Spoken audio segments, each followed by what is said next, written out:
Well, as you said, this is entirely predictable. We've seen it elsewhere with this sort of regime change and the naive types in the West who celebrated this, really. Uh, and that shocking footage we have seen, the slaughter, the torture of innocent Syrian people. Where is the UN in all this, Richard? I mean, aren't they supposed to be there to protect the innocent in precisely these sort of situations? Well, the UN, of course, is silent on this and is not really interested, which is the opposite perspective to the one they took on what's going on and what's been going on in Gaza and in Lebanon. And of course, they were the first because people were being killed, mainly Hamas terrorists, but also, unfortunately, some Gazan civilians were being killed inadvertently by the IDF. The United Nations turned on them. They've had numerous resolutions against them, and indeed, the very man who issued who asked for arrest warrants to be issued against the Prime Minister of Israel and the former defense of Israel, the chief prosecutor of the ICC, Karim Khan, he was pictured very soon after Gilani got to power in Syria, shaking hands with the man. So this, I think, this shows where is facing. James. I want to ask you just maybe a double-barreled question, if I may, Colonel. First of all, is there now finally, after the last 20, 25 years of Western foreign policy seems to have been a record through the Arab Spring and so many other instances of saying, hey, we've replaced somebody bad and winding up with somebody worse. Are we going to start to have some sort of more realistic look at the way we look at totalitarian regimes in this part of the world? And how does Donald Trump's actions with the Houthis relate to all of this? I think it's a very good move that he's done this, but in a sense, I almost wonder what took him so long.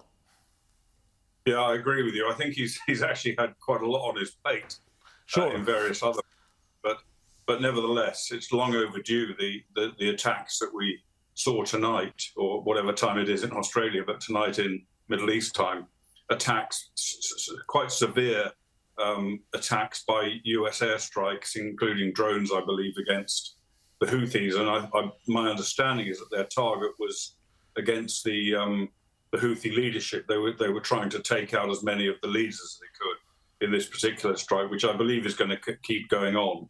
But it's long overdue. It's not only overdue in the Trump administration, but it's been overdue ever since October 2023, when this campaign by the Houthis began against shipping in the Red Sea. And of course, President Biden, as he was in the United States, basically was soft on it because he was trying to appease their masters, the Houthis' masters in Tehran, trying to appease them.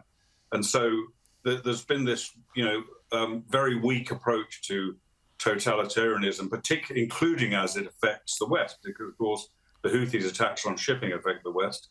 And equally, the Iranian regime's determination to develop a nuclear weapons capability is also going to affect the West. Yet the Biden administration's been soft pedaling on that as well. I'm pleased to say that President Trump's taken a different approach. He's returned to his maximum pressure campaign of sanctions against Iran, and has also threatened, if Iran doesn't agree to dismantle its own nuclear arsenal or its development of nuclear weapons, if it doesn't agree to do that, then he will unleash Israel onto Iran and give Israel all the support it needs to carry out military operations against the Iranian nuclear program, which I think is something that should happen, and it should happen sooner rather than later. The time is ripe now for that.